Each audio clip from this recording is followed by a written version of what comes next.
sila po yung mismong nangangaral sa mga tao tungkol dito, ay sa paglipas ng mga panahon, itong katotohanan ito, na ang Ebanghelyo, ang kaligtasan ay para sa lahat, ay naging misteryo sa kanila. Kaya nga, dito po sa aklat ng Colosas, nang simula si Apostol Pablo, ay iniremind pa rin niya doon sa mga taga-Colosas, na mga taga-Asia, no? At ibig sabihin mga hindi, na kasama sila sa plano ng Diyos. Na itong misteryo nito, na matagal na naitago, ay ngayon o sa kanilang panahon ay naihayag o nailibig.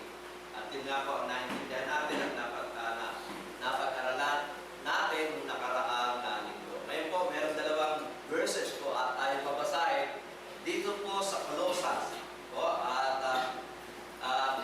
Lalagyan natin ng titulo ito, to present every man perfect. Sapagkat dito po sa Colosas chapter 1 verse dapat ito 28 to 29, dapat nakalagay, pero nakalagay dito Colosas 25, 27. Ang buksan niyo po ay nandun po sa 28, 29 at ito po ang ating mababasa ayon po sa Colosas chapter 1 verse 28, 29. Ang sabi po sa Tagalog, na siya namin ipinahayag na ipinaaalalahanan ang bawat tao at tinuturuan ang bawat tao sa buong karunungan upang maiharap namin sakdal kay Kristo ang bawat tao.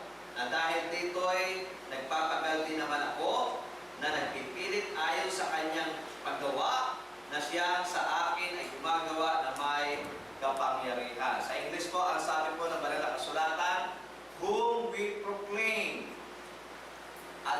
admonishing every man and teaching every man in all wisdom, that we may present every man perfect in Christ, whereunto I labored also, striving according to His working, which worketh in me mightily. So dito makikita natin, binigyan pansin ni Apostol Pablo, no?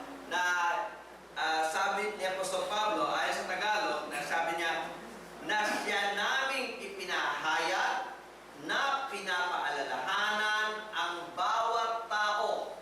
Sabi doon, pinapaalalahanan. Admonishing sa English, sabi, pinapaalalahanan. Yung sino? Bawat tao. Pag sinabi bawat tao, kasama po tayo doon. Tao ko, kasama ko doon sa bawat tao nyo. Kayo, kasama kayo sa bawat tao. Sabi doon, pinaalalahanan ng bawat tao, sabi doon, at tinuturuan. Sino? Yung bawat tao. Okay? Pinapaalalahanan ng bawat tao, tinuturuan ng bawat tao. Bakit? Upang na tinuturuan ng bawat tao sa buong karunungan. So yung pagtuturo ay hindi basta pagtuturo, kundi ang pagtuturo ito in all wisdom. Hindi basta pagtuturo lang, kundi yung buong karunungan ay tinuturo sa bawat tao.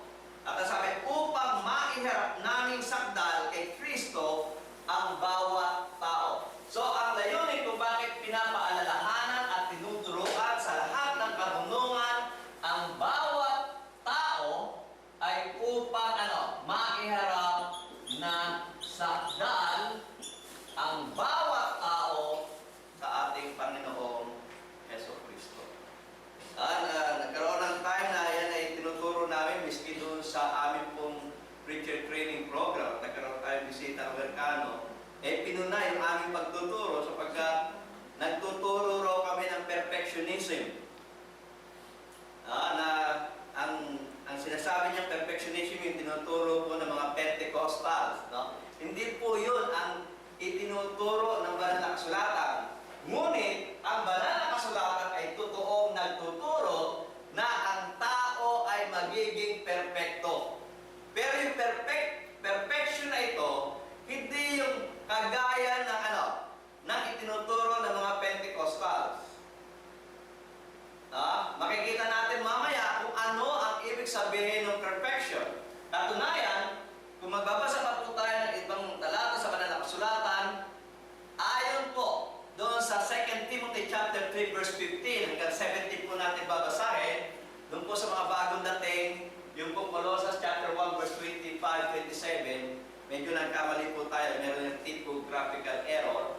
Ang binabasa po natin kanina ay Colossus chapter 1 verse 28 to 29. Okay? At ngayon, nagbabasa po tayo sa 2 Timothy chapter 3 verse 15. At sabi, and that from a child thou hast known the holy scriptures, which are able to make you wise unto salvation through faith which is in Christ Jesus. Doon po sa verse 16, tinutukoy niya po yung all scriptures. Dito sa verse 16, makikita natin yung all scripture na sabi, all scripture is given by inspiration of God and is profitable for doctrine, for reproof, for correction, for instruction in righteousness. Okay? Yung purpose po ng aklat na ito, na kinasihan ng Diyos, magagamit saan? For doctrine, reproof, correction, and instruction in righteousness. Para